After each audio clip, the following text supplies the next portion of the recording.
Jeremiah 20, 1 through 18. Devotional focus verse. Then Pashur smote Jeremiah the prophet, and put him in the stocks that were in the high gate of Benjamin, which was by the house of the Lord. Jeremiah 22. Khmu Christians in northern Laos often face opposition from the communist government. Periodically, those who will not abandon their faith are forced to leave their villages, and their property is given to someone else. They must re-establish themselves elsewhere, and sometimes they are not allowed to farm until they pay a fee. One group of 14 families had to move in 2003. A year after they relocated, the communists discovered that the head of their new village cared about these Christians and let them construct a bamboo church. The sympathetic village leader was replaced with one who has chosen to persecute the Christians. The roof of their church has been ripped off more than once, yet they have 3 services a week, even when the roof is damaged. They are willing to die for God if necessary, and additional families are choosing to follow the Lord. One evangelist said, "There are so many people wanting to accept Christ, we do not have enough workers to teach them." These people in Laos are choosing to live for God and share Christ no matter what the cost to themselves.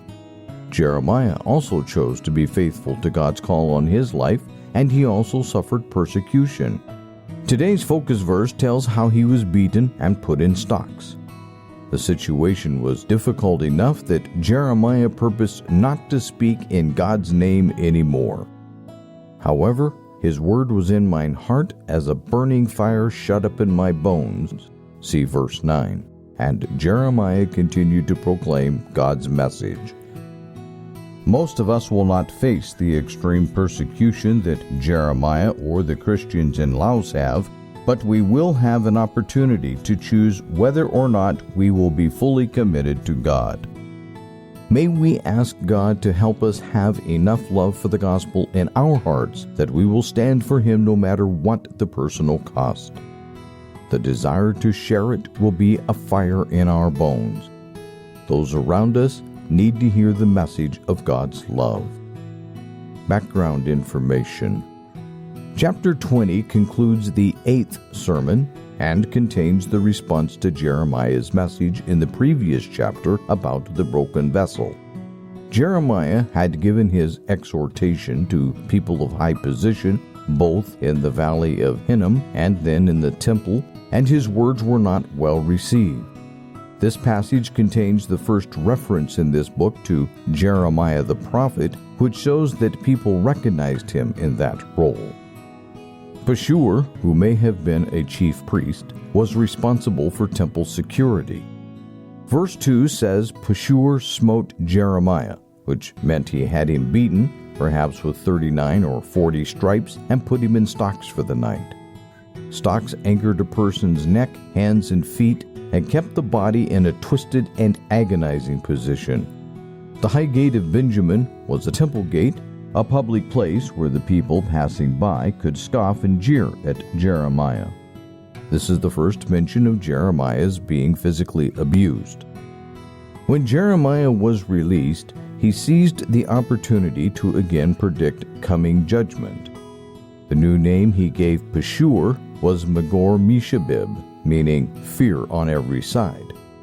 Verse 6 implies that Pashur had discounted Jeremiah's prophecies, probably promising peace. His punishment would be to go into captivity himself and to see it come upon his friends as well. Verse 4 is the first time in the book of Jeremiah where Babylon is named as the conqueror. In verses 7 through 18, a perspective is given that poignantly shows Jeremiah's pain. He was a sensitive man, and the mockery and ridicule he experienced was difficult for him to endure. The word deceived in verse 7 means persuaded. The sense of the passages in verses 7 through 10 is that God had called Jeremiah to prophesy even though he did not want to. When he faithfully delivered God's message of violence and spoil, he was rejected and in danger of being killed by the people. Consequently, Jeremiah decided to cease prophesying, but God's word was like a fire inside of him, so he began again.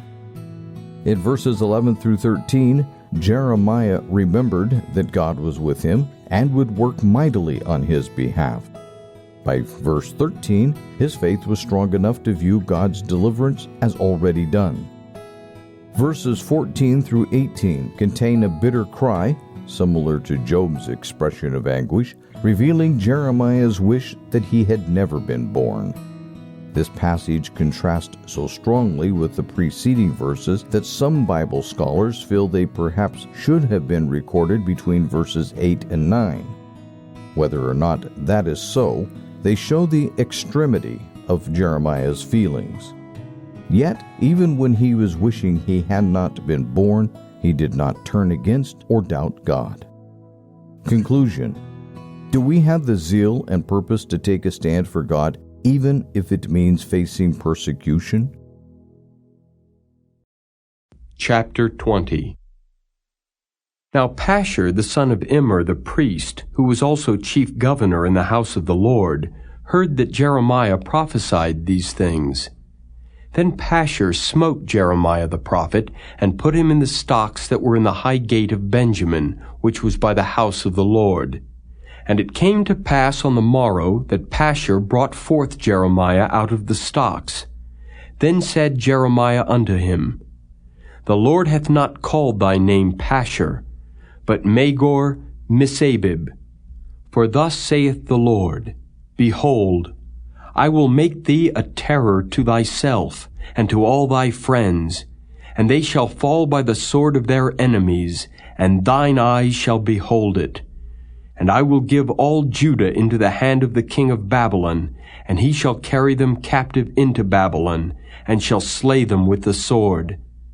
Moreover, I will deliver all the strength of this city, and all the labors thereof, and all the precious things thereof, and all the treasures of the kings of Judah will I give into the hand of their enemies, which shall spoil them, and take them, and carry them to Babylon.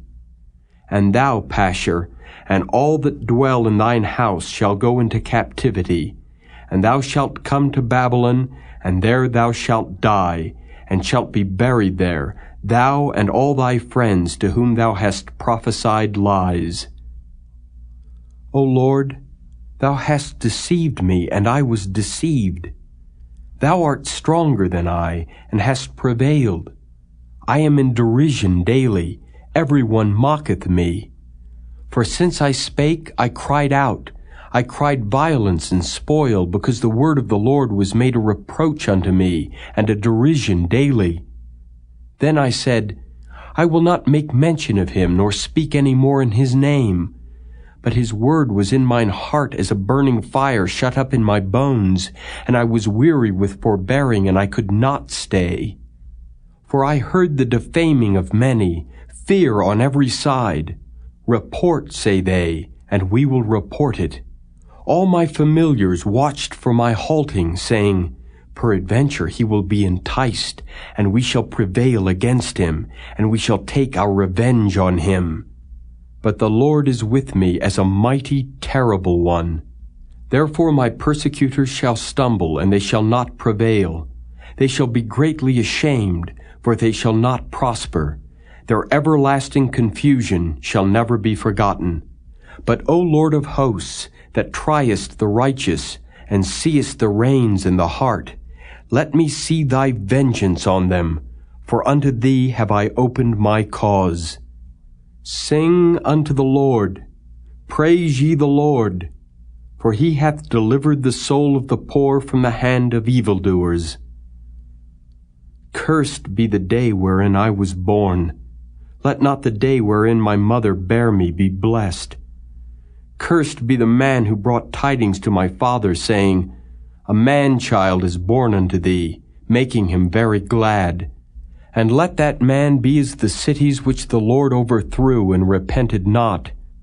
And let him hear the cry in the morning, and the shouting at noontide, because he slew me not from the womb. Or that my mother might have been my grave, and her womb to be always great with me.